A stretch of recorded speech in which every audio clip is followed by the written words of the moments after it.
And it's really like a quest, like the vision quest. It's, can you find your way out of the maze? And here's a maze. Let's put you in it. And we're like these little mice who are running around trying to find our way out of the maze to get the cheese. And the ones that go their own path and maybe carve out their own path are the ones that grow the most. And the ones that try and stay with conventional wisdom and what we're told we should and must suffer the most. And it's not their fault. And it's a big reason why I'm doing this podcast with you, because I think people need to hear these stories so that A, they don't judge and blame themselves, and B, they have something else that is a role model for them in terms of what does success mean to you. And yes, it's okay to go your own way. That Stevie Nicks song, You Can Go Your Own Way. It's such a beautiful song, but it's such an important message. Right. And when we do go our own way, that's when we get happy. That's when we are joyful. That's when life becomes easy. And that's when grace happens in our life. Grace starts to flow in our life. Welcome to the Wisdom We Share podcast, where ancient truths and modern intelligence weave together to inspire, ground, and shape us for a wiser, awakened life. I'm Anjani and Amriit. And I'm Robin Wald. And together we bring you fascinating conversations from the worlds of spirituality, science, and human behavior, so you can connect to your own inner wisdom, joy, and clarity, elevating the way you actually live your life. Hi, Anjani. How are you doing today? I'm doing good. I'm a little bit vulnerable, feeling vulnerable, but otherwise I'm good. Okay. Well, let's see where our conversation goes. I'm so excited to just spend this time with you and to get to know you better. We don't really know each other that well, and I'm very, very excited to learn more about you. So I do know that you were a professionally trained lawyer and you worked in law for a while. I would love to hear more about that. Like, what kind of law did you practice? What led you there? And can you tell us more about that? And then, are you still doing any law, or did you completely pivot? Where are you now? Like, please fill me in. That's a lot of questions, but let me try and sorry. answer them. And I'll ask you to remind me. Sure. How did I get into law? I got into law because my careers teacher laughed in my face when I suggested it. And I thought very loudly at him, well, I'll show you. So that really was the reason why I got into law, because I didn't get the grades to get into medical school. Because what I really wanted to do was to help people, and I wanted to be a doctor at the war zones, working there, at the cutting edge, at the coal face. And so I decided to do law. The careers teacher literally said, "You can't be a lawyer. You're a woman." And wait, now where was this? Where were you in high school? In high school in the UK. Okay. Where I grew up, and in that era of the 80s, where it was a very male dominated, I think it still is, industry, but also world, right? The Western world anyway. And women were expected to do more women kind of things, like have babies and meet their husband's needs. And I didn't want to do that. I wanted to better myself, quote unquote, what I thought at the time, because I didn't really have any self-worth. So I did get into law. I not only I started as a claims investigator because I couldn't get a job anywhere because of my accent. I'm from Yorkshire. This isn't my original accent. I had to take elocution lessons. Wow. I had to basically change who I was to get into law. And I did. I complied.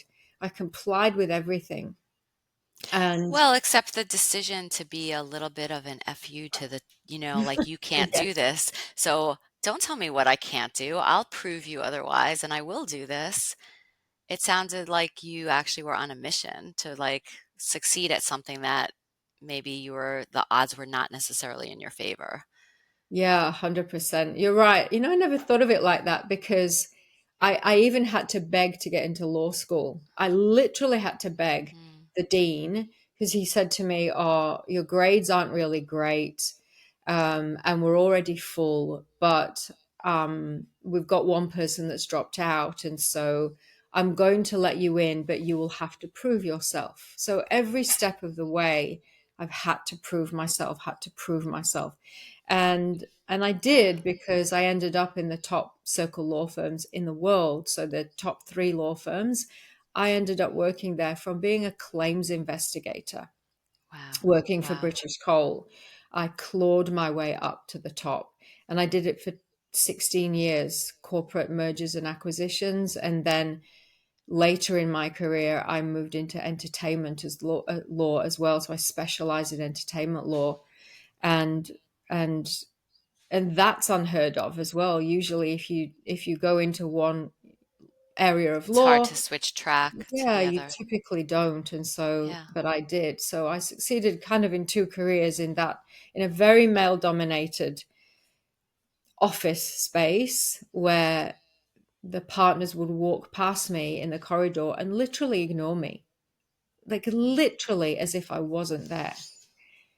So it was a very difficult time. Yeah, so interesting. So, a few things that tells me about you.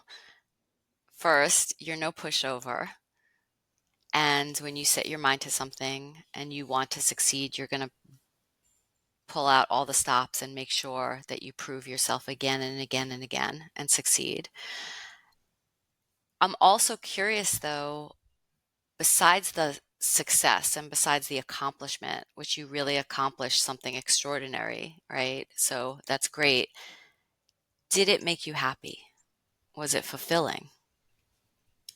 No, I hated every minute of it.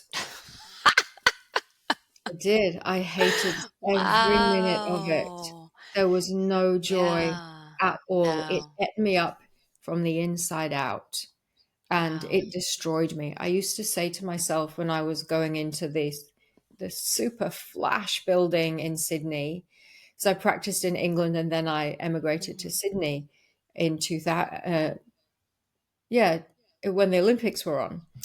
And I would say to myself, I'm going to check my soul in at the door now. Every morning that I went in, and I would literally just Mm. something inside would just die when I went in there, and I had to become this other person in order to survive, to fit in, to Mm. survive, to even receive work from the partners. So yes, Yeah. I would Really say soul quite crushing. resilient. Yeah, very Yeah. soul crushing. Yeah, hated Yeah. it. Yeah. So I don't know if we spoke when you interviewed me last week. You know that I started out in civil engineering. And so not that different a story than yours, slightly different. Mm. I was actually encouraged by teachers of mine to go into engineering because of how few women were in engineering and how unconventional it was for a woman to go into that field. So instead of being told, no, no, no, you can't do this, I was being told, go, go, do engineering because you're smart enough, you have the math and science skills, they need more engineers in the field, be a groundbreaker. But in the career world, very similar to what you're saying, it was such a sexist environment. I put up with so much harassment. It was like, it was really terrible. And I really did not find joy in it. But I didn't last 16 years the way you did going through your career. I kind of got out pretty quickly. I stayed for 4 years in that field. And then I was like, no, no, no, I'm out of here. Well, you're Um, cleverer. You're more cleverer than me because yeah, I can be stubborn, I think, and I, mm, I guess for me, I didn't know what else was out there, so I probably just stuck to what I knew. But that reminds me of something that happened when because it was a very sexist environment for me too. mm, There was a lot of things that went on. And I'll tell you one incident that happened. Sure. I had to fly to Hamburg on a deal with these two other males. So one was my partner. So he was the partner, one of the partners of the firm, and then a senior associate, and I was the junior. So we all flew to Hamburg for this deal. And we did the first day, and I got thrown in at the deep end, like, oh yeah, you're going to do this. No experience, no idea. They just would throw you in and see if you swam. It was an initiation. It was a total boys' club. And then we finished for the night, had dinner, went to our rooms. And then about midnight, I gets this knock, knock, knock on the door. I was Mm. asleep. It woke me up. And it was the partner calling my name and asking to come in. And I was mortified. I was terrified. I didn't know what to do. I've never actually told anyone this. And Mm. it was crazy because I felt embarrassed. I felt shameful. I felt like, what is he going to do if I don't open the door? But I know what his intentions are if I do open the door. Like, he was an old guy in his 60s. And that happened all the time. And, I was So you're lucky. really like a survivor of that environment. Mm, Yeah. yeah, still got some of Yeah. the scars, I reckon. Yeah. I'm sorry you experienced that. Yeah. I'm really Yeah, sorry that, and I'm sure that many women who are listening to this conversation have similar war stories where in their professional lives they were not treated professionally as a colleague, as a peer, as an equal, and were treated as someone to take advantage of or to harass or, created a hostile environment. Um, yeah. And I'd yeah, say to any of those women, it's okay and you should and must stand up for yourself. And no job is worth it. And call it out. And call it hmm, out to someone that might not be HR. It may not be HR, but someone who you know and trust at work, who will hear you and who will champion your cause. It's very yeah. important that we've got to stop it. Yeah. So what was the final catalyst ultimately for you saying, I'm really done? Like, I'm not doing this anymore. I'm shifting track. I had a 19-year relationship with someone. So he was my first and only partner at the time. Mm, And I'd met him when I was 15. And he was 8 years older than me. So we were mhm, together 19 years, and we had emigrated from the UK to Australia together. And he had had a motorbike accident. mm, And we had no family in Australia, couple of friends, but not really much of a social network. And he was in a hospital up in the mountains, far away from the city. And I got a call saying, we don't know if he'll even live through this. He's broke his back. It's really bad. We're going to have to helicopter him back to Sydney because only there can they operate on him. wow. And will you come? Of course. And so I was like, well, yes. I was on a deal. So with mergers and acquisitions, you're on deals. So this is like you're buying or selling a company or doing a joint venture, and they last for months. So I was heading this deal. So I was the head person that the clients all came to. I was delegating all the work. So I went to someone else, my peer, got someone else on the deal. They were like, yeah, sure, sure. Okay, you go and I'll cover for you. I told all my team, I'd Mhm. let the clients know. And I don't think I even went that day. I think I went the next day once got all the work sorted out. So I went and I got back to work 3 days later. I only had 3 days off. He had, in that meantime, had this really bad full on operation. He survived it, but Mm, it was a long recovery process I'm after. sure. Yeah. When I got back to work, the HR woman hauled me into her office, sat me down, and said, "You dropped the ball."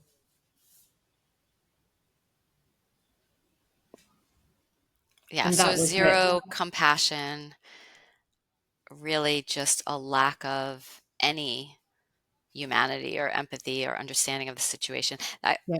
Well, And it we was could a get into a whole woman. conversation about family leave and what your rights are or were in the situation. But okay, so that was just information that you could no longer ignore. Like, I'm in the wrong place, in the wrong field, with the wrong people. I just knew that I just said to myself in that moment, what am I doing here? I've given everything of my life. I haven't had a family. All of my days and hours are spent at this. I've sacrificed everything. And you tell me that I've dropped the ball. Where is your compassion? Where is your Mm, humanity? You are a woman. The fact that it was a woman got me more than anything. How could a mhm, woman, a mother, say mhm, that to another woman? That was it for me. I was done. Took me a mhm. few weeks to leave, a few months, I think, but I that was it. I was done. So what did you move towards?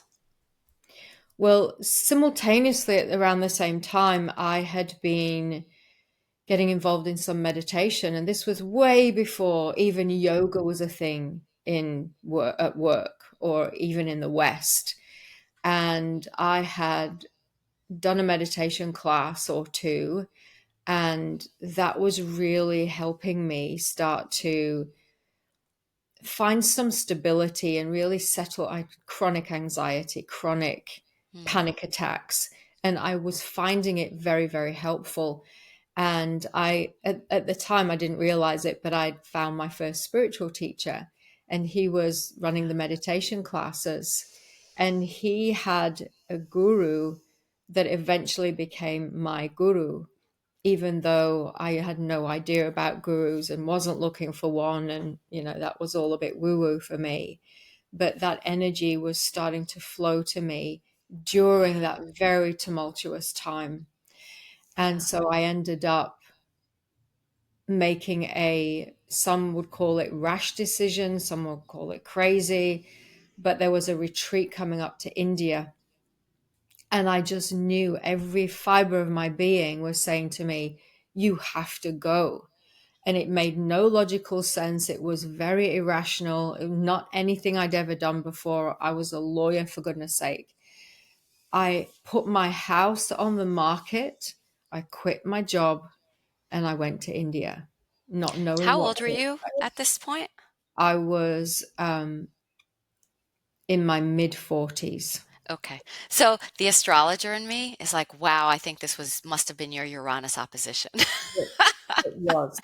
This is Yeah. because Uranus is this energy of sudden, impulsive, unexpected, unplanned for change, opportunity for change that helps you to align with more authenticity in your own life. And it's breaking up with all the things that no longer serve you that feel like they're like a noose around your neck. So this is the quote midlife crisis transit, like 42 to 44, like we break up and we shake up our lives. And if we're not willing to make the change consciously, the universe plays with us and gives us a situation that we can't ignore so that we're forced to move into change and take a risk and kind of move into something new. And then that leads into the Saturn opposition, which is really reevaluating what you started and committed to at 28. And like, am I still committed to that?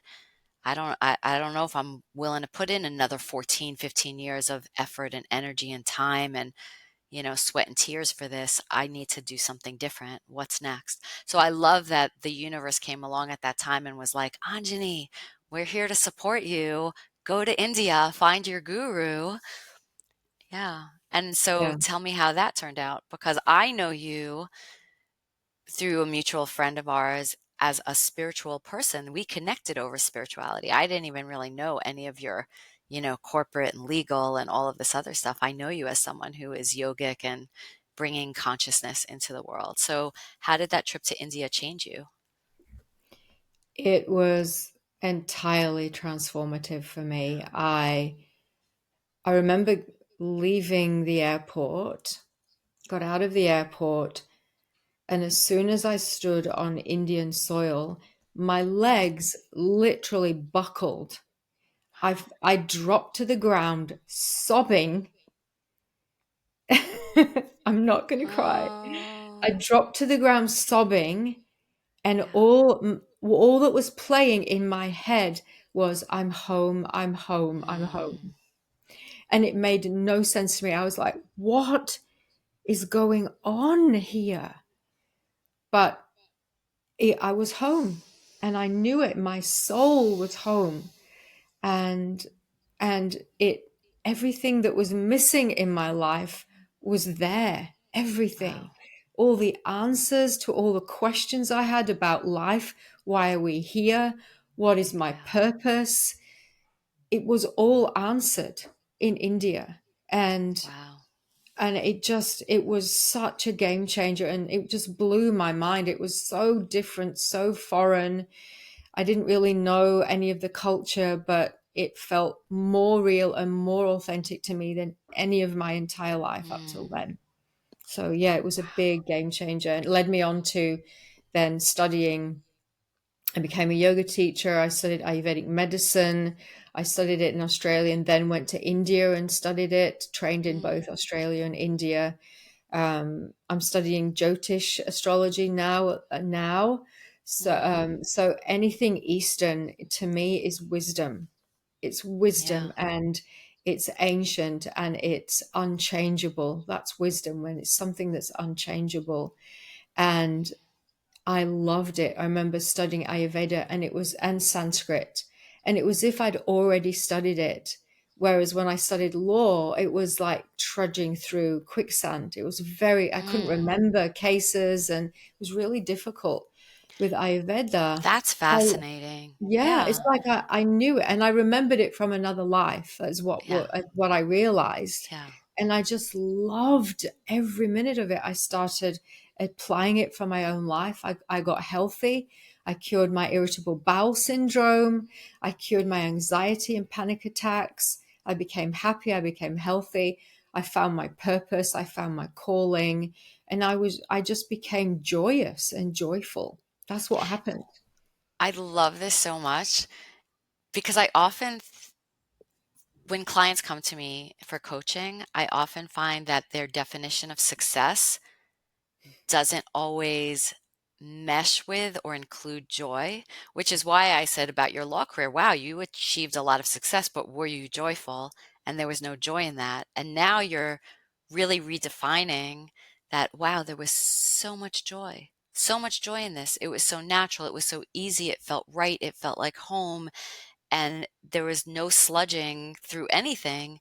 And I almost feel like, how impactful would it be in the world if people redefined what success looked like in terms of how much joy something brought them, or how much ease something brought, It's like that feels more successful than the corporate ladder or the big bucks or, any external status, you know. Yeah, So, and yeah.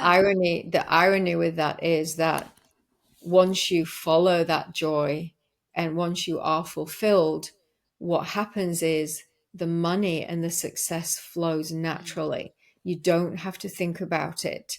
It will come to you because you're then in your element, Ayurvedically yeah. speaking. I was out of my element Yeah. in law. I was doing a fire job. And what I do now, it's more nurturing, it's more loving, and it's Mm, more aligned with my nature, which is ether, and ether, which is space, which is intuition, psychic ability, clairvoyance, tapping into mhm. divine wisdom, higher intelligence. So Yeah. I'm now in my element in my work, and that's what is success. It also, I love that. And I love that you're speaking the language of elements. But I think it also goes back to what you knew you wanted. At your core, you really knew you wanted to go into medicine, and you found your way back to a healing profession, which I think is amazing, right? We often know. So, one of my stories is that, when I was in high school, I was like a straight A student. I was good in everything. I could have pursued anything I wanted, but people pushed me towards engineering because of my math and science ability that not every person or every girl had. So I got pushed to engineering. And by sophomore year, I just thought, I really don't want to be an engineer. I want to study religion and philosophy and spirituality. And I was teaching myself Buddhism and meditation and taking religion classes. But I trained for engineering, so I did engineering. And I pursued different careers that always sort of felt this isn't exactly right, but it makes sense and this is what I should do.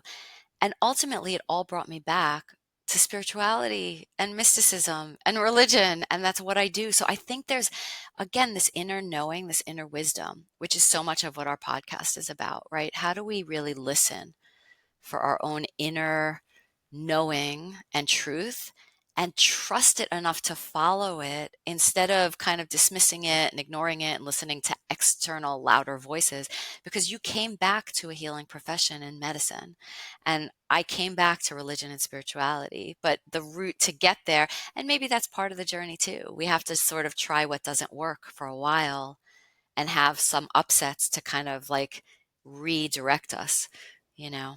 Yeah, I think it's Yeah. grist for the mill where Mm, we learn lots of lessons. We grow as souls when we mm, are out of our element. And it's really like a quest, like the vision quest. It's, mm, can you find your way out of the maze? And here's a maze. Let's put you in it. And we're like these little mice who are running around trying to find our way out of the maze to get the cheese. And the ones that go their own path and maybe carve out their own path are the ones that grow the most. And the ones that try and stay with conventional wisdom and what we're told we should and must suffer the most. And it's not their fault. And it's a big reason why I'm doing this podcast with you, because I think people need to hear these stories so that A, they don't judge and blame themselves, and B, they have mm, something else that is a role model for them in terms of what does success mean to you. And yes, it's yeah, okay to go your own way. That Stevie Nicks song, You Can Go Your Own Way. It's such a beautiful song, but it's such an important right. message. And when we do go our own way, that's when we get happy, that's when we are joyful, that's when life Yeah, becomes easy, and that's when grace happens in our life. Grace starts to yeah, flow in our life. yeah.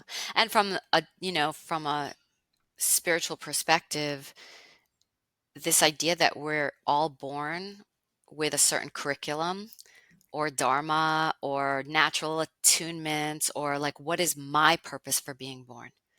Right?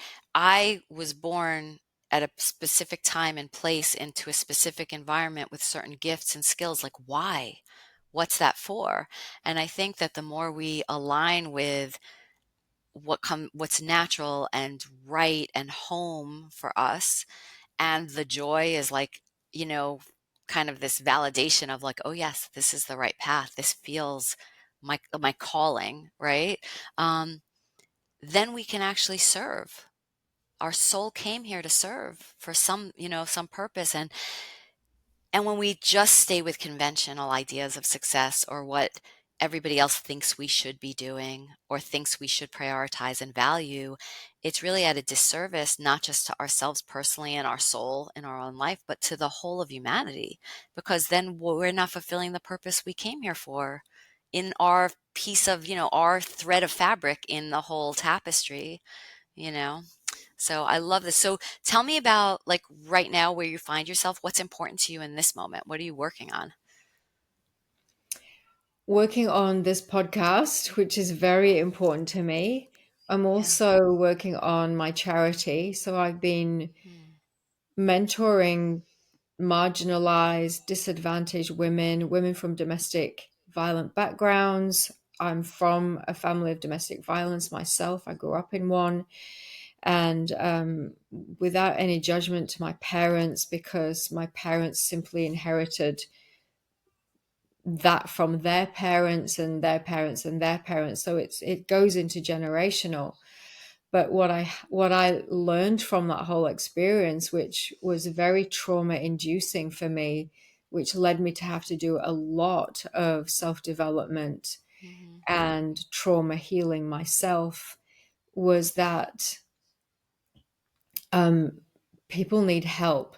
And it's not their fault. And in any perpetrator, there is a victim within that perpetrator. And so a big part of my mission now is to help disadvantaged women to regain their self-esteem, because I know what it feels like. Even though I was in the top 3 law firms in the world, my self-esteem was 0 and my shame level was 1,000,000%.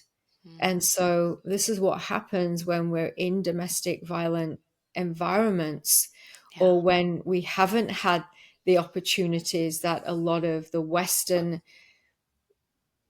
people have had.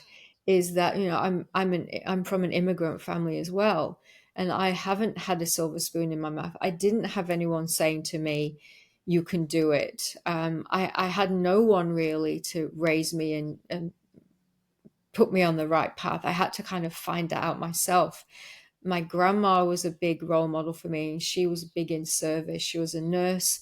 She did a lot of charity work. And so that is the most important thing to me, is Yeah. this charity. It's called House of Amrita.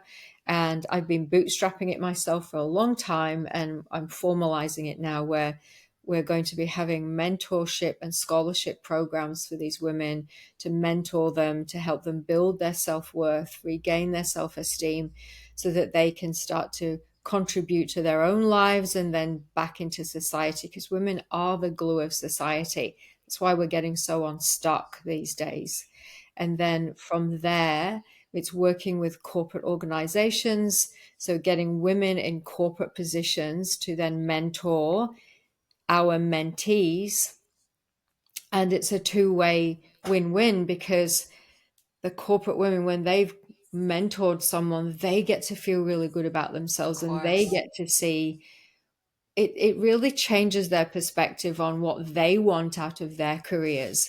And I've done it a few times, and it just works so well. It's a really, really good formula for healing lots of trauma. And even women in corporate have gone on to heal their own traumas. So that's really what I'm most excited about. There's lots of other stuff going on that you would look at and go, "Oh, wow, you're really successful there." But what means the most to me, I would Yeah. say, is this podcast and the charity. Wow. Wow. I'm so inspired listening to you talk about that. I actually used to, I was on the board of directors of a domestic violence organization and shelter for women and children for like 18 years. And I worked in a shelter doing direct service for women and children. So this really speaks to me also. And I love that you're doing this. And I did not know this about you. So thank you for sharing me with that with us. And um, I think as we wrap up, I'm just curious, I love kind of daily ritual and spiritual practice. And I'm just curious if you have any daily practices for yourself that really keep you in connection with your soul, with your higher consciousness, anything that you think would be helpful for our listeners to hear that they might also try or engage in. Yes, I do have a non-negotiable daily practice. And I do have to put a caveat first. This is the lawyer in me, because I don't want people to hear this and go, "Oh my God, I'm not good enough. I'm not doing that." Because I do want to say that it's taken me years to get to this non-negotiable practice. And Mm, I've been on and off with spiritual practices, from pranayama to meditation to yoga, on and off for years. My practice these days is it's puja and mantra chanting. So puja is mm, it comes from a Hindu background, and it literally means flower and love. But what it is it's a little ritual that you do to a photo, or with an idol or an image of the divine. And what you're doing is you're actually sitting there chanting mantras or sacred sounds that are very, very powerful, that literally change your biochemistry. And when you do this ritual, what happens is you get to focus on the divine. You get to focus on mm. your own divinity. And so that starts to become front of mind. And rather than those quirky things that play in your head, like I'm not good enough, or I can't do this, or I'm really scared, or there's not enough money. If you do this, if you do mantra daily, that mantra actually takes over. And that's the record that plays in your head. And it substitutes the other self-sabotage voice. And over time, that becomes so embedded that the other stuff doesn't get in. And so, and it's Yeah. also a bhakti practice. So any bhaktis out there, it's about offering devotion to the divine so that you ultimately become self-realized as love. And so there's a couple of ways to get to God or the divine. One is through jnana. Well, there's many, but one is through jnana, wisdom, and another is bhakti.